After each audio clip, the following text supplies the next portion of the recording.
सभी को नमस्कार। कैसे हैं आप लोग?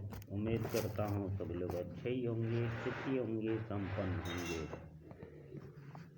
फिर मैं आज हाजिर हूँ आप सभी के समक्ष श्रीमद् भागवत महापुराण लेकर के। इसमें सगुन अपशगुन देख करके महाराज युधिष्ठिर का जो है शंका करना और अर्जुन का द्वारिका से लौटना, इसी का वर्णन है। और सभी को पता है कि जो है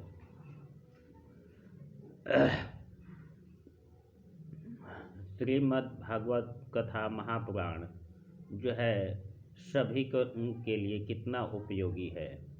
और हमारे सनातन हिंदू धर्म में इसका महत्व क्या है, जो है इसके जो जानकार हैं उनको सभी को पता है। लेकिन जो जिनको नहीं पता है श्रीमद् भागवत कथा महापुराण के बारे में, उनको भी ये जान लेना चाहिए कि लोगों का मत है कि जीवन में श्रीमद् भागवत कथा महापुराण इंसान को या जो भी व्यक्ति हैं उनको एक बार जरूर सुनना चाहिए।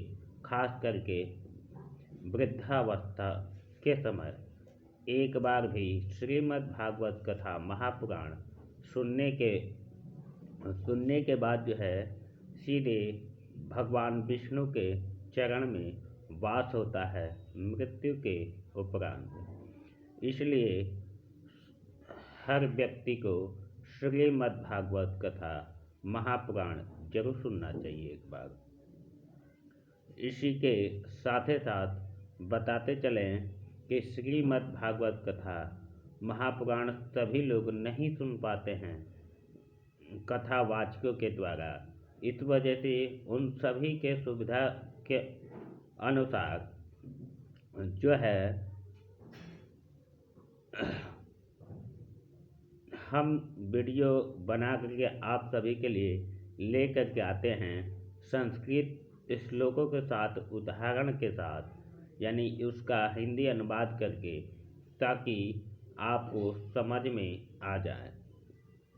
इसके अलावा जो है आपको सुनने में भी सरल लगे, समझ में भी आ सके, तो जो है ज़्यादा से ज़्यादा इसको लाइक शेयर, और आप हमारे चैनल पर नए हैं तो सब्सक्राइब जरूर कर लें, ताकि जो भी हम वीडियो आप सभी के लिए बनाते हैं उसका नोटिफिकेशन जरूर मिलता रहे और आप श्रीमद् भागवत कथा महापुराण का आनंद ले सकें, ताकि आपके जीवन में भी जो है इसका उत्तम प्रभाव पड़े।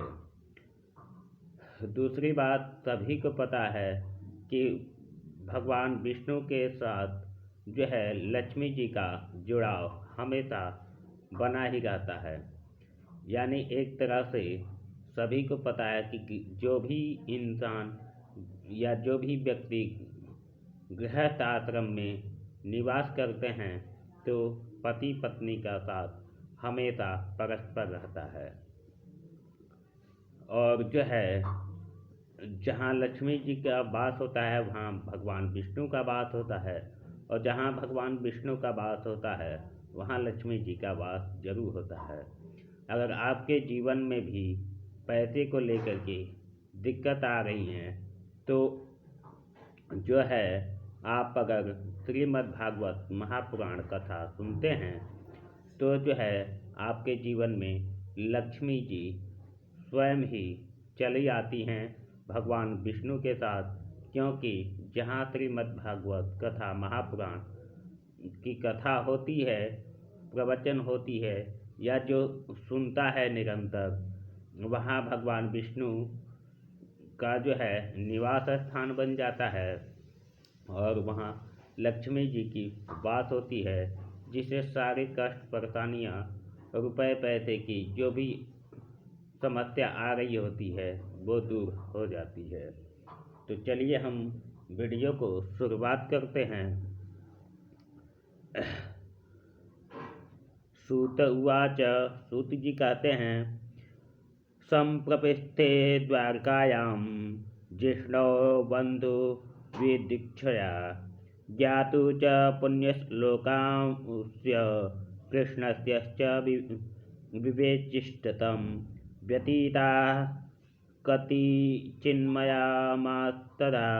नायातत्तोऽर्जुनः दर्शं घोररूपाणि निमित्तानि कुरुद्वः कालस्य च गतिं रौद्रं विपन्नस्तदुर्धर्मिणः पापीयै तृष्णां वार्ता क्रोधलोभानुतात्मनाम्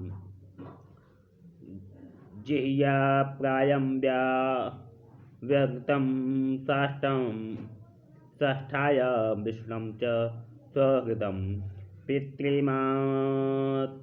हृदयं भानो ददम्पतीनां च कल्कनं निमित्तान्यत्यदिष्टानि कालं तग्नो गतिं तृणाम् लोभाद्यधर्मप्रीतिं च दृष्टवाचवानुजं नृपः।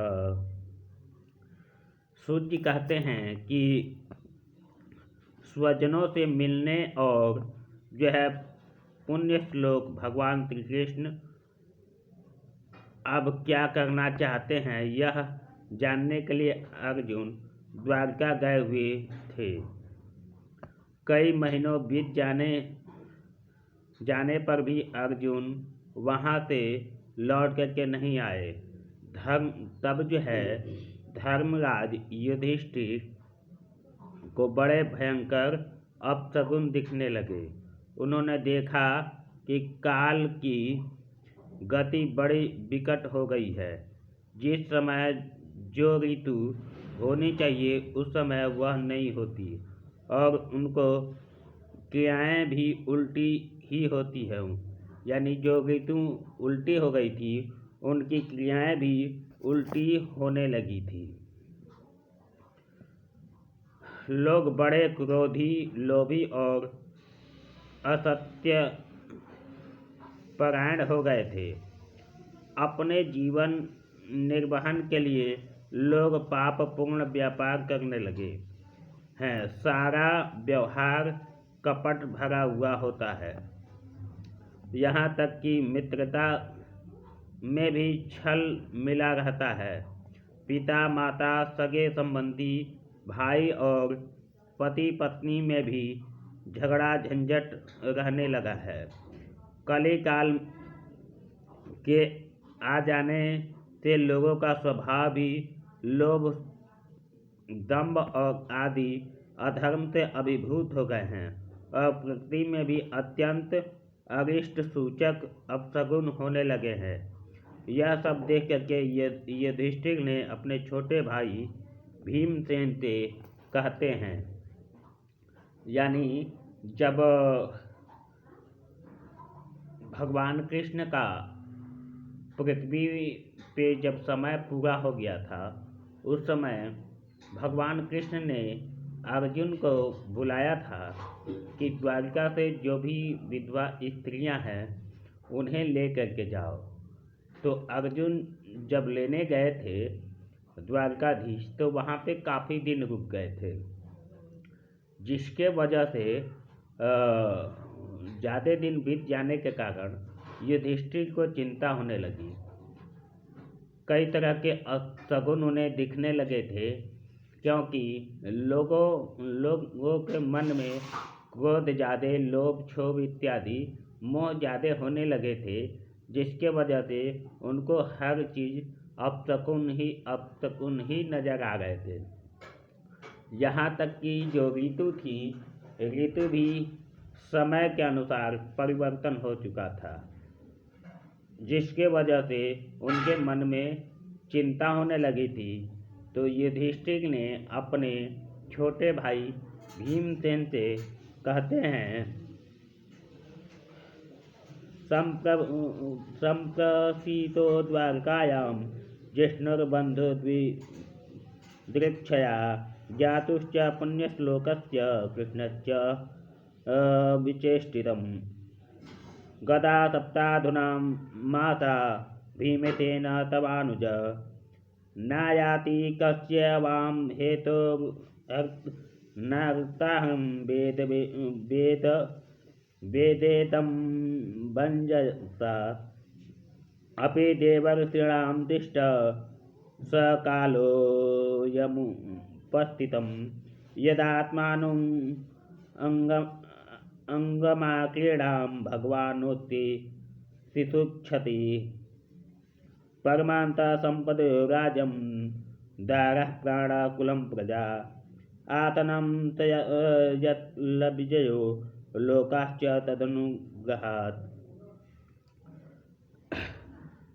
युधिष्ठिर कहते हैं अपने छोटे भाई भीम से कि जो है, हे भीमसेन, अर्जुन को हमने द्वारका इसलिए भेजा था कि वो वहाँ जा कर के पुण्य श्लोक भगवान श्री कृष्ण क्या कर रहे हैं इसका जो है पता लगा आए और संबंधियों से मिल भी आए। तब से 7 महीने बीत गए, किंतु तुम्हारे छोटे भाई अब तक नहीं लौट रहे हैं। मैं ठीक ठीक यह नहीं समझ पाता हूँ कि उनके न आने का क्या कारण है। वहीं देवऋषि नारद के द्वारा बतलाया हुआ वह समय तो नहीं आ पहुँचा है जिसमें भगवान श्री कृष्ण अपने लीला विग्रह सवर्ण करना चाहते हैं। उन्हीं भगवान की कृपा से हमें यह संपत्ति, राज, स्त्री, प्राणकुल, संतान, शत्रुओं पर विजय और स्वर्ग आदि लोगों का अधिकार प्राप्त हुआ है। यानी युधिष्ठिर अपने छोटे भाई भीमसेन को बताते हैं कि जिन प्रभु के द्वारा हमें ये राज्य, सुख, वैभव मिला है, वो जो है इस दुनिया का त्याग तो नहीं कर रहे हैं, जिसके वजह से हमें ऐसे अपशगुन दिख रहे हैं। अर्जुन को गए हुए 7 महीने बीत गए, लेकिन अभी तक उनका भी खोज खबर नहीं पता चल पा रहा है, जिसके वजह से उन्हें काफ़ी चिंता होने लगी थी। आगे कहते हैं युधिष्ठिर कि जो है पत्योत्पान्य व्याघ्र दिव्यान भौमान स्वदेहिकान दारुणान संतस्तुराद्वयं नो बुद्धिमोहन कवक्षे बाहो मह्यम सुरण्यंग पुनः पुनः वेपस्तुना चापे हृदे अप्राध्यान्त्यन्ति विप्रियं त्रैवस्योऽध्यन्तमादित्यमभिरोत्य नना ममाङ्गसारं मेयो यमभिरे भृत्यभिर्व सस्ता कुर्वन्ति मातव्यं दक्षिणं पशवो परे बाह्यश्च पुरुषव्याघ्रं लक्ष्यते रुदतो मम मृत्युदूतं कपोतो य मूलोदुककप्ययन् मनः प्रत्युल्युकस्य कृद्वनिद्रो शून्यं मीक्षतः भूम्रादिशः परिध्याय कम्पते महाद्रिभिः निर्धायश्च महास्ताश्च साकं च तनयिल्लुभिः वायुर्याति खरस्तब्जो रजसा विसृज्यस्तमम् अत्रिञ्जवंसते जलन्दा बिभत्समिव सर्वतः सूर्यं हत्प्रभं पश्य ग्रहमग्धं मिथो दिवि सतङ्गकुलैर्भित्तगणैर्ज्वललिते इव रोदसी नद्यो तदाश्च सुपितां सरान्ति च मनान्ति च न ज्वलत्यन्दनिगात्येन कालोऽयं किं विधास्यति। न पिबन्ति स्तमनं न दुह्यन्ति च मातरः रुदन्त्यश्रुमुखां गावो यः द्रव्यन्त्युत्सभा व्रजेत्। आगे युधिष्ठिर कहते हैं कि हे भीमसेन, तुम तो मनुष्यों में व्याघ्र के समान बलवान हो। देखो तो सही आकाश में उल्कापात आदि, पृथ्वी में भूकंप आदि और शरीर में रोग आदि कितने भयंकर अपशगुन हो रहे हैं। इससे इस बात की सूचना मिलती है कि शीघ्र ही हमारी बुद्धि को मोह में डालने वाला कोई उत्पात होने वाला है। हे प्यारे भीमसेन, मेरी बाईं जांघ, आँख और भुजा बार बार फड़क रही है। हृदय जोर से धड़क रहा है। अवश्य ही बहुत जल्द कोई अनिष्ट होने वाला है। देखो, यह सियारिन उदय होते हुए सूर्य की ओर मुँह करके रो रही है। अरे इसके मुंह से आग भी निकल रही है। यह कुत्ता बिल्कुल निर्भय सा हो करके मेरी ओर देख करके चिल्ला रहा है। हे भीमसेन, गौ आदि अच्छे पशु मुझे अपने बाएं करके जाते हैं और गधे आदि बुरे पशु मुझे अपने दाहिने कर देते हैं। मेरे घोड़े आदि वाहन मुझे रोते हुए दिखाई देते हैं। यह मृत्यु का दूत पेंडुकी उल्लू और उसका पति पक्षी कौवा रात को अपने करण कठोर शब्दों से मेरे मन को कपाते हुए विश्व को सूना कर देना चाहते हैं। दिशाएं धुंधली हो गई है। सूर्य और चंद्रमा चारों ओर बार बार मंडल बैठते हैं। यह पृथ्वी पहाड़ों के साथ कांप उठती है। बादल बड़े जोर जोर से गरजते हैं और जहाँ तहाँ बिजली भी गिरती ही रहती है। शरीर को छेदने वाली एवं धूली वर्षा अधिकार फैलाने वाली आंधी चलने लगी है। बादल बड़ा डरावना दृश्य उपस्थित करके सब ओर खून बरसाते हैं। देखो, सूर्य की प्रभा मंद पड़ गई है। आकाश में यह परस्पर टकराव करते हैं। भूतों की घनी भीड़ में पृथ्वी और अंतरिक्ष में आग सी लगी हुई है। नदी, नद, तालाब और लोगों की मन क्षुब्ध हो रहे हैं। घी में आग सी जलती है। यह भयंकर काल न जाने क्या करेगा। बछड़े दूध नहीं पीते, गौवें दुहने नहीं देती। गौशाला गौवें आंसू बहा बहा करके रो रही हैं। बैल भी उदास हो रहे हैं। ऐसे ऐसे अपशकुन हो रहे हैं जिससे कि मेरा मन विचलित हो रहा है। इस तरह से युधिष्ठिर भीमसेन को बताते हैं और कहते हैं ऐसे ऐसे अपशकुन हो रहे हैं जिससे आशंकाएँ ज़्यादा हो रही हैं। यानी हर तरफ अपशकुन ही नजर आ रहा है। आगे कहते हैं युधिष्ठिर कि देवतानि रुदन्ति व स्वीद्यन्ति युचलन्ति च इमे जनपदा ग्रामा प्रोद्याना कराश्रमा भ्रष्टश्रियो निरानन्दा क्रीमधं दर्शयन्ति नः मन्यते महोत्पाते नून भगवान् पदे भगवत्पदे अनन्या पुरुषः स्त्रीबृंहितां भोर्हर्त स्वभगा इति चिन्य ततस्तस्य दृष्टारिष्टेन चेतसा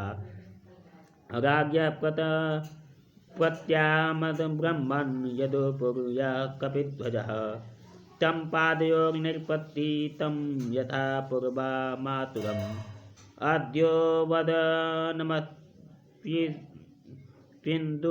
सृजन्तां नयनाद्वजयो विलोक्योद्विगद्ययो वीक्षा यमन्नोजं नृप पृच्छन्ति स्म सैन्यमध्ये सन्ताराण्यगादेरितं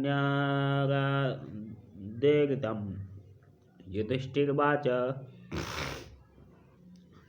युधिष्ठिर जी कहते हैं कि देवताओं के मूर्तियां रो सी रही हैं। ऐसे जान पड़ता है जैसे कि देवताओं की मूर्तियां रो रही हैं, उनमें से पसीना चूने लगता है और वे हिलती डोलती भी हैं। भाई, ये देश, गांव, शहर, बगीचे, खाने की आश्रम श्रीहीन और आनंद रहित हो गए हैं। पता नहीं ये हमारे किस दुख को सूचना दे रहे हैं। इन बड़े बड़े उत्पातों को देख करके मैं तो ऐसा समझता हूँ कि निश्चय ही यह भाग्यहीन भूमि भगवान के उन चरण कमलों से जिनका सौंदर्य तथा जिनके ध्वजा वज्र अंकुश आदि विलक्षण चिन्ह और किसी में भी कहीं भी नहीं है, रहित हो गई है। यानी किसी भी वस्तु से यह पृथ्वी रहित हो गई है। यानी जैसे पुरुष बिन स्त्री का विहीन होता है, वैसे ही यह पृथ्वी श्री हरि के बिना श्रीहीन हो गई है। आगे शौनक जी राजा युधिष्ठिर इन भयंकर उत्पातों को देख करके मन ही मन चिंतित हो रहे थे कि द्वारका से लौट करके अर्जुन आए। युधिष्ठिर ने देखा अर्जुन इतने आतुर ही हो रहे हैं जितने पहले कभी नहीं देखे गए थे। मुंह लटका हुआ है, कमल सरीखे नेत्रों से आंसू बह रहे हैं और शरीर में बिल्कुल कांति नहीं है। उनकी इस रूप को अपने चरणों में पड़ा देख करके युधिष्ठिर घबरा गए और देव ऋषि नारद की बातें याद करके उन्होंने सुहृदों से सामने ही अर्जुन से पूछ लिया। अर्जुन से युधिष्ठिर जी पूछते हैं कि कचिदानंद पुण्याय स्वजना सुखा यशते मधु भोज्य दता हार्य हतात्वान्धकाभिटम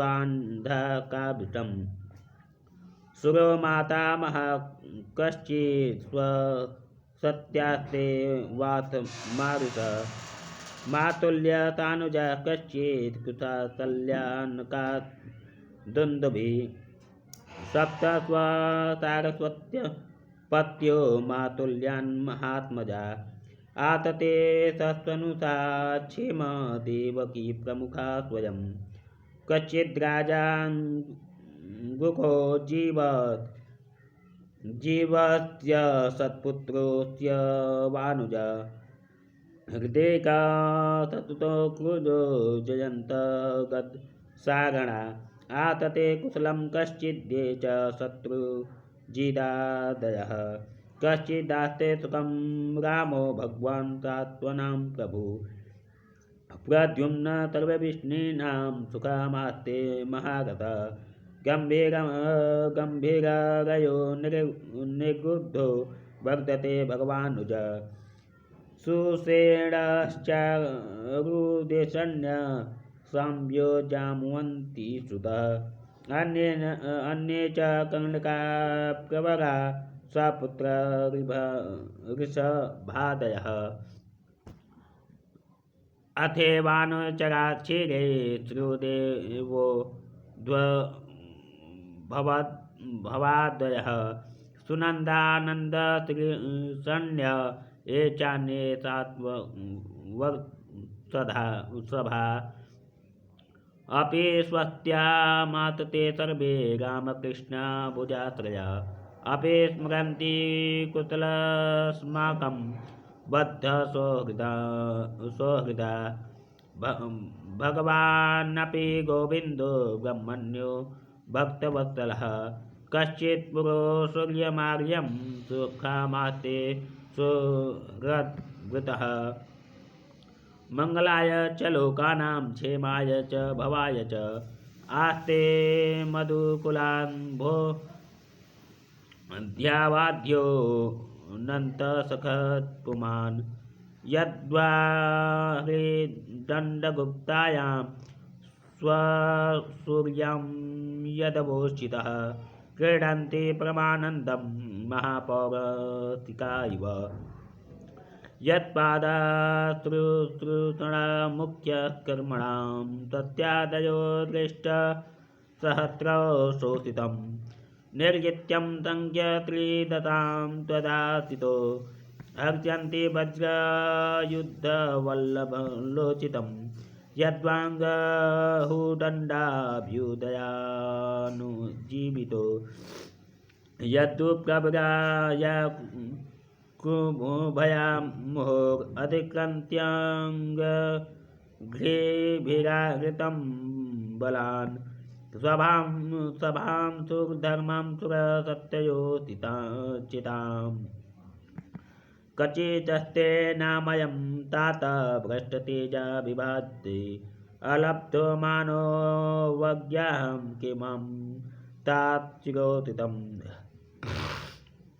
कश्चिनां विहतो भावै शब्दादिभिर्मङ्गलै न दत्तमुक्तमर्थितम् आतय यत् प्रतिश्रुतं कश्चित् त्वं ब्राह्मणं बालं गां वृद्धं गृणितं तुयं चरणप्रभृतं तत्त्वं नायाक्षि शरणं कदा।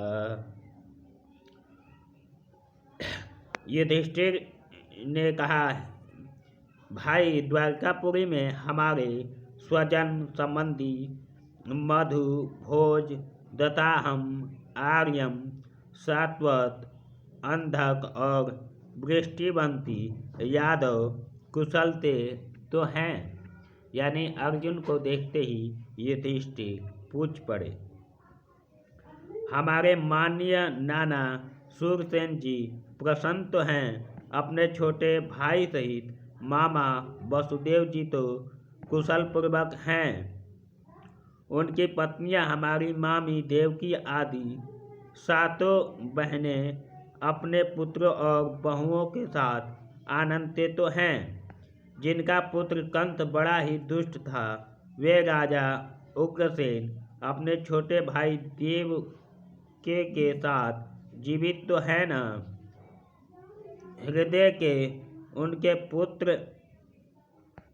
कृतवर्मा, अंकुर, जयंत, गद, सारण तथा जो है शत्रुजीत आदि यादववीर सकुशलते तो हैं। न यादवों के प्रभु बलराम जी तो आनंद हैं। विष्णुवंत के सर्वश्रेष्ठ महारथी प्रद्युम्न सुख से तो हैं। युद्ध में बड़ी फुर्ती से दिखने वाले भगवान अनिरुद्ध आनंद तो हैं। सुषेण, चारुदेव, जामवंती नंद ने सांब और अपने पुत्रों के सहित ऋषभ आदि भगवान श्री कृष्ण के अन्य सब पुत्र भी तो प्रसन्न तो हैं। भगवान श्री कृष्ण के सेवक श्रुतदेव, उद्धव आदि और दूसरे सुतनंदन, नंद आदि प्रधान यदुवंती जो भगवान श्री कृष्ण और बलराम के बाहुबल से सुरक्षित हैं, सब के सब सकुशल तो हैं न। हमसे अत्यंत प्रेम करने वाले वे लोग कभी हमारा कुशल मंगल भी तो पूछते हैं ना। भक्त वत्सल ब्राह्मण भक्त भगवान श्री कृष्ण अपने स्वजनों के साथ द्वारका की जो है सुधर्मा सभा में सुखपूर्वक विराजते तो हैं ना। वे आदि पुरुष बलराम जी के साथ संसार के परम मंगल परम कल्याण और उन्नति के लिए यदुवंत रूप श्री क्षीर सागर में विराजमान हैं।